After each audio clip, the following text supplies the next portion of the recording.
அவருடைய வசனம் நம்முடைய வாழ்க்கைக்கு வெளிச்சத்தை கொண்டு வரும். அவருடைய வசனம் நமக்கு ஜெயத்தை கொடுக்கும். அவருடைய வசனம் விருத்தி அடைய செய்யும்.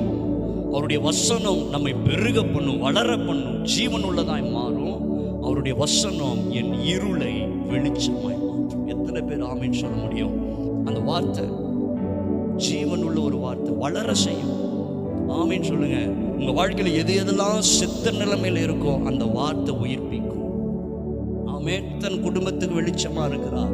உன் பிள்ளைகளுக்கு அவர் வெளிச்சமா இருப்பார். ஆமீன் சொல்லுங்க பார்க்கலாம். உன் இருளின் பாதை அவர் மாற்றுவார். எங்கெங்கெல்லாம் இருள் காணப்படுதோ, இரவு நேரத்தில் ஏதாவது இருள் வந்து உங்களை அழுத்துகிறத போல காணப்படுதோ, நான் சொல்றேன் அவருடைய வசனம் அந்த இருளை வெளிச்சமாய் மாற்றும். உனக்குள்ள இருக்கிற அந்த இருள் வெளியே போகும். எத்தனை பேர் ஆமீன் சொல்றீங்க? பிரதர், ஏதோ ஒரு இருள் எனக்குள்ள இருக்கிறது மாதிரி இருக்கு, ஏதோ ஒரு அசுத்தாவி எனக்குள்ள இருக்கிற மாதிரி